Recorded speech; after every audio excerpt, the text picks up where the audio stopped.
Hi, this is Dr. Kimberley Linert, author of Visualizing Happiness in Every Area of Your Life, and host of this podcast, Incredible Life Creator, and creator of the Incredible Life Creator method, where I help people find their purpose and their passion and live it. And today I have with me Anna Megrelishvili. You'll have to help me with your name. Why don't you Anna, say your name? yeah, Anna Megrelishvili. Thank you. And I have had Anna on the podcast earlier, but we're coming on to talk about something really special that's coming up, and also just about happiness in general. So let me just read her bio. Anna founded the Christian Professionals Network worldwide in Atlanta, Georgia, blending her passion for positive change with actionable initiatives. Anna's commitment extends to her roles as a board member for Gift Wrapping Stars for Children and the chair of the Saprea Gala Committee, where she leverages her expertise to uplift vulnerable communities. She shares her journey of healing and resilience in her book, Finding Courage to Change. She is also contributor of Powerful Female Immigrants and a best-selling author of Success Refined with Jack Canfield. So happy to have you back again. Thank you so much for having me. Yes, and we're specifically talking about Saprea today. And Yes. I just wanted to read this off the website so people know what it is. Saprea exists to liberate individuals in society from child sexual abuse and its lasting impacts. They're a 501c3 nonprofit public charity.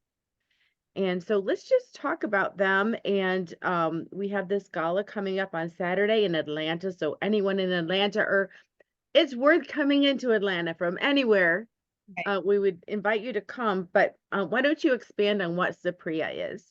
Yeah, absolutely. So I've been involved with Saprea for about 3 years now, and from two sides, actually. So I am also a survivor of child sexual abuse. So Saprea has played such a significant role in my healing journey and my happiness. And so specifically today, I want to talk about how Saprea has brought me into community. So part of being happy is this having this sense of belonging. And so I went through this 4-day retreat that Saprea offers to adult women survivors at no cost.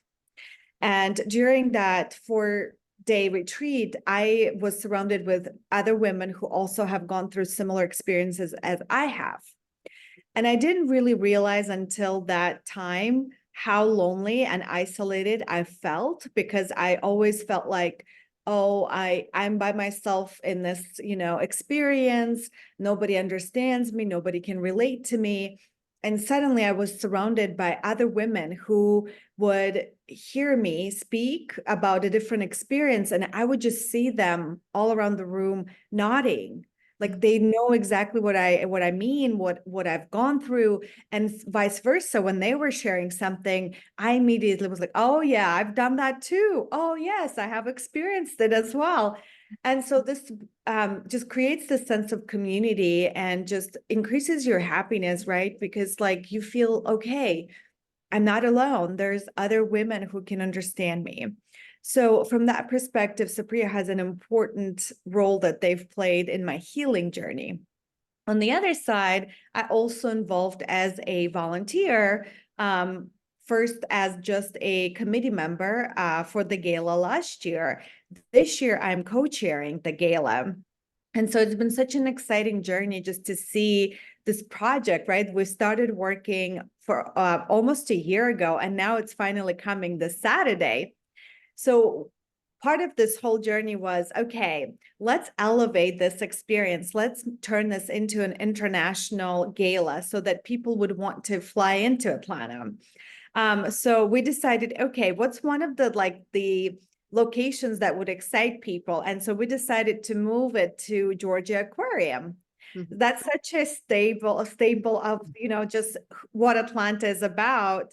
And just having this kind of experience when you walk in this beautiful gala gown, or a tuxedo, and you see this, beluga whales or just sharks in the tanks. I mean, I think it just like, it just excites me just to have that experience of taking photos.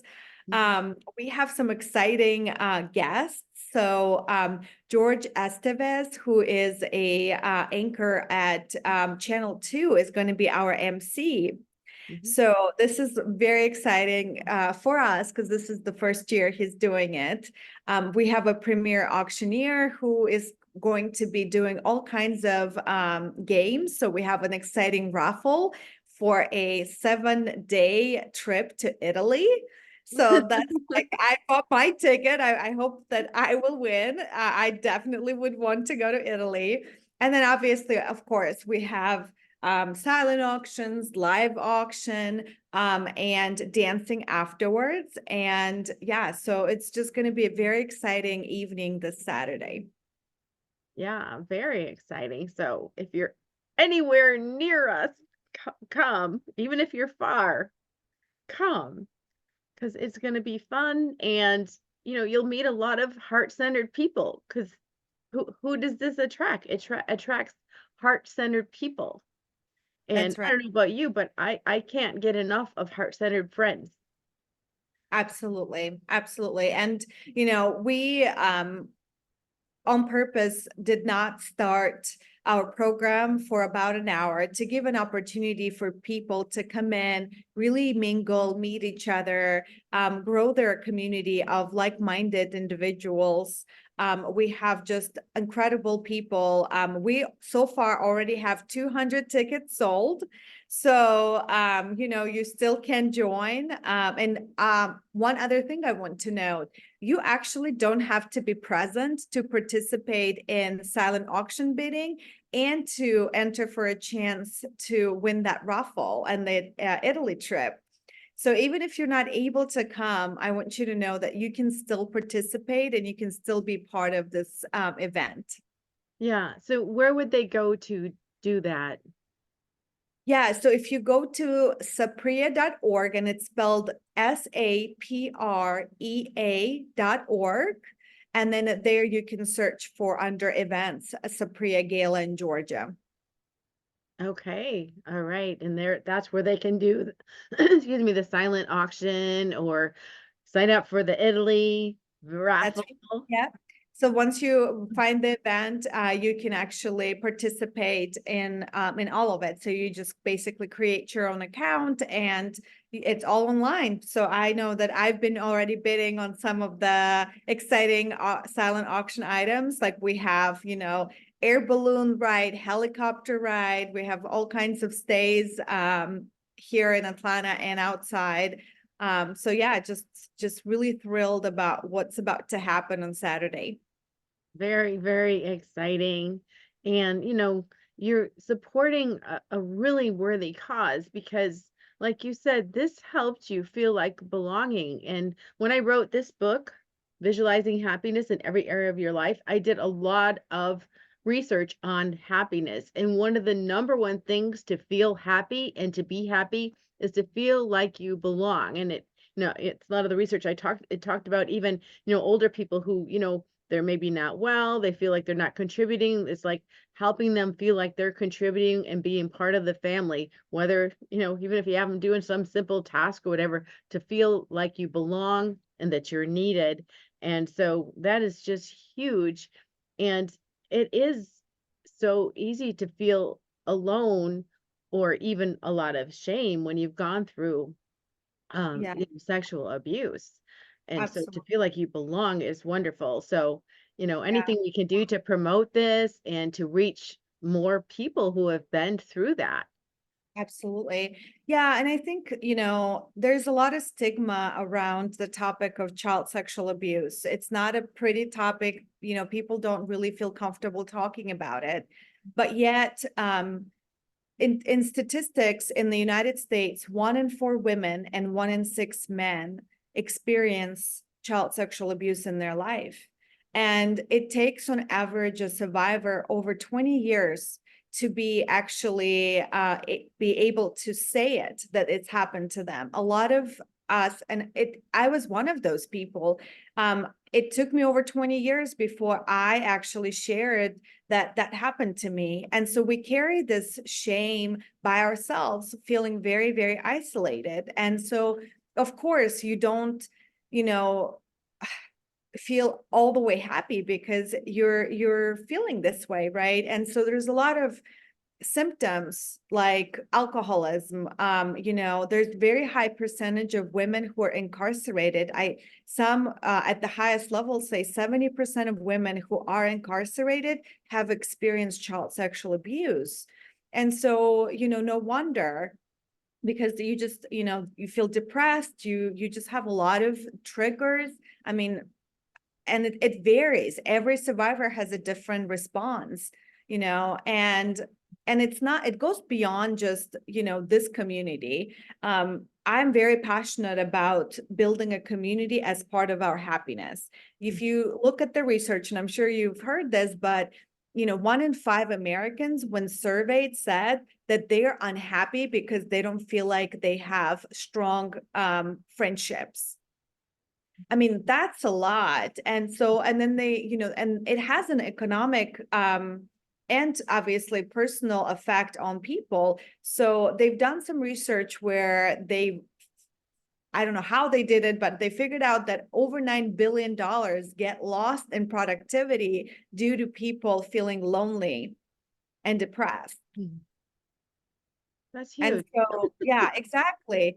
And so, in my work, so I started Christian Professionals Network Worldwide, and this is all about building a community of like-minded individuals, bringing to this networking event, just for people to start meeting other people. I think after just the pandemic, it's just gotten a lot worse. We're a lot more online, more isolated. And so I want to break that and talk about the importance of relationships. Exactly. And we think, well, it's the same. We're talking online, but it's not the same. I know, like, events, trainings, anytime, networking, anytime I'm getting together and actually face to face, in the sales they say toe to toe, nose to nose. When you're right next to that person, you can feel their energy. You can really see them and feel who that person is. It's totally different. And I know there's been times when I've actually been in, like, for example, a training situation where we're together for like 8 days, or I just finished one where we were together for 18 days. Well, you feel like family then. But if we did the same training for 18 days on Zoom, it would not be the same. And some of those people I know will be friends for the rest of my life, because you Yeah, make those kind of connections. that's right. And so, I completely agree with you. I'm still good friends with all the women I've gone through the training with. We call ourselves the Thrive Tribe, and so, some of them are actually coming to Saprea Gala, and I haven't seen them since, we've gone through this training together, this retreat. And so it's just so exciting to see them, to catch up. I mean, friendships are just so important. We work so much in this country, and then we just come home exhausted. But over and over, you look at different research of like longevity, why people live longer. And every time they say strong bonds and strong relationships contribute to the longevity. Another item that a lot of people don't know that I'm now researching is the number one reason why people become homeless is what's called relationship poverty.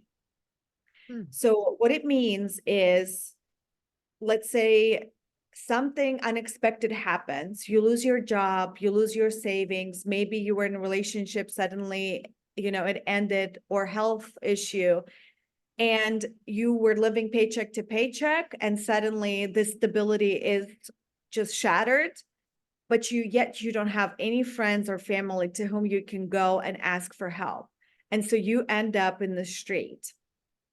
And so there's a lot of stigma around homelessness issue, right? A lot of people, when you think about a homeless person, we think about that mentally ill person on the side of the road or the bridge, right? Mhm. And yes, there's some, but majority of them, just relationship poverty is the main driver.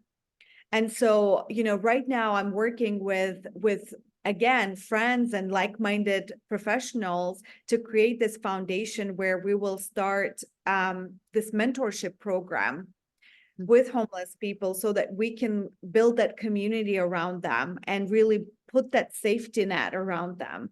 It's just people don't view relationships as it's intangible asset. It's really, really important. There's so many statistics I can quote. For example, if you're looking for a job, close to 50% of jobs never get advertised.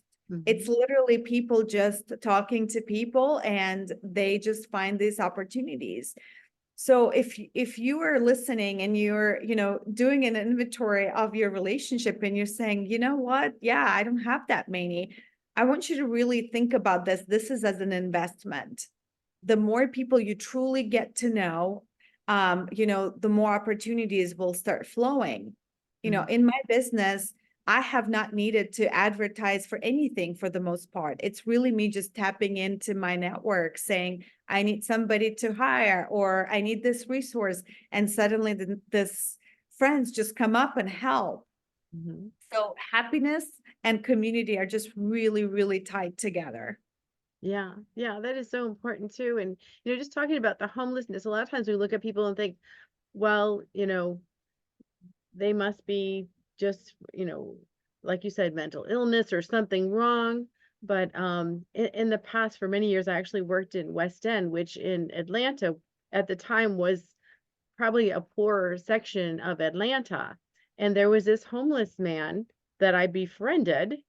And what happened is he got a divorce. He got so depressed that he couldn't handle life. He was an engineer making, a lot of money, and he just couldn't handle life. And so he became homeless. He had the capacity to go back to work, but he couldn't. He didn't have the resource. He didn't have the emotional resources. And like if he just, again, if we have friends who can help us, who can point us in the right direction, give us the right advice, it's just so important.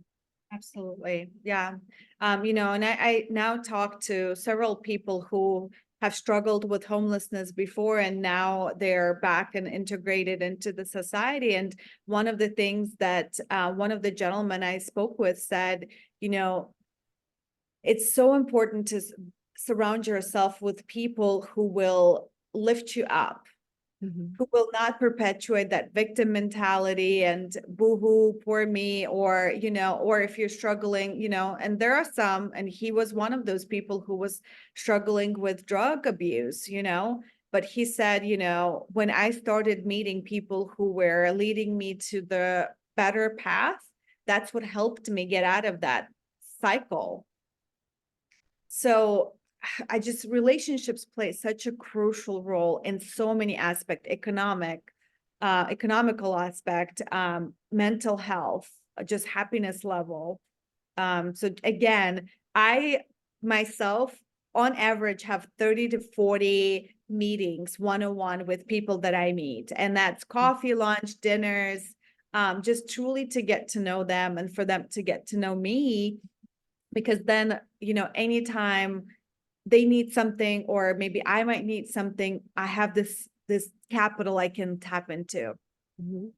Exactly. It's so important. And, that's one of the reason I even started this podcast, because I want to present people. I mean, I up to an hour, usually I don't go longer than that, up to an hour to highlight someone who is doing something amazing in the world. So everyone else can see what they're doing. One, they can get ideas about what they want to do as far as finding their passion and purpose. But two, we're made aware of the services and the people around us that we can work with, we can get to know them.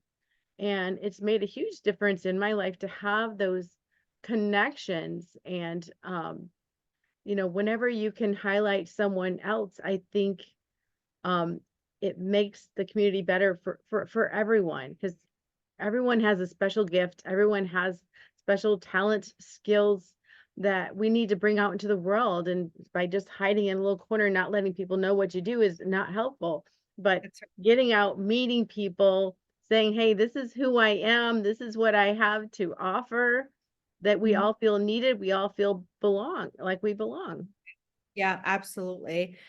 So during our monthly meetings, when we, gather, we have about 50 to 70 people on average within that room. And every time, so our purpose is to really highlight nonprofits within Metro Atlanta area.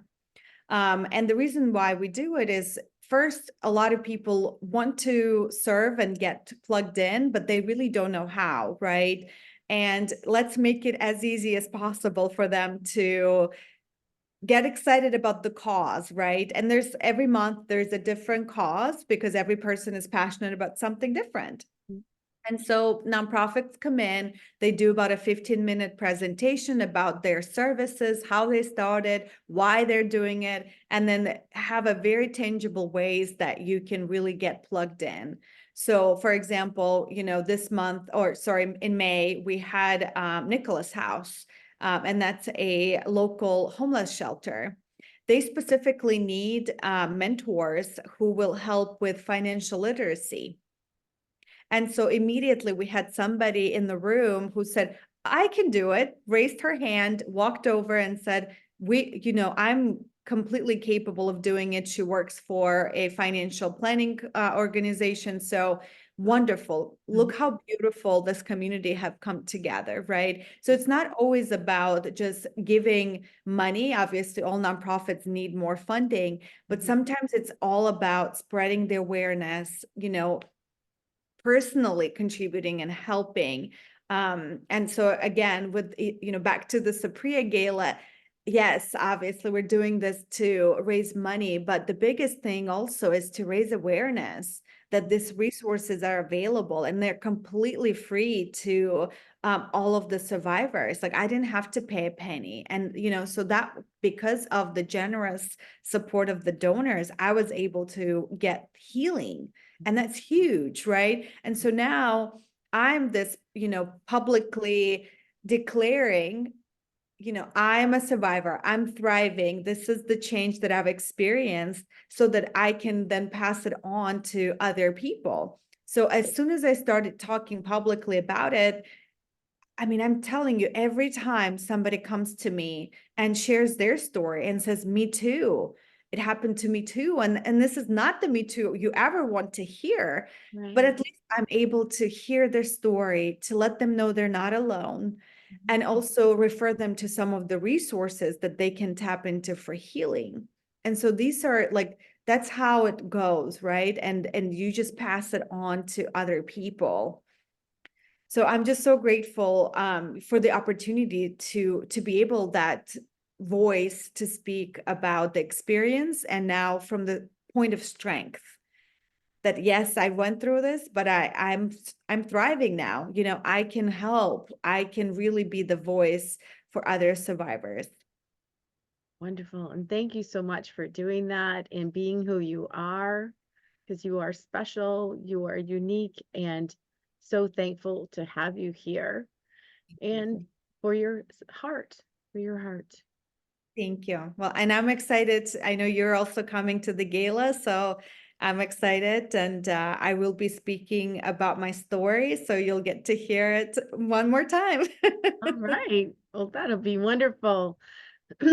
So everyone, go to saprea.org to get your tickets to for the silent auction, the raffle for Italy, and please come. Please come. We wait for you. Yes. All right. Anything else you want to say, Miss Anna? I'm great. Thank you so much for having me and letting me share about Saprea and about the power of community. All right. Well, we'll talk to you again soon. Sounds good.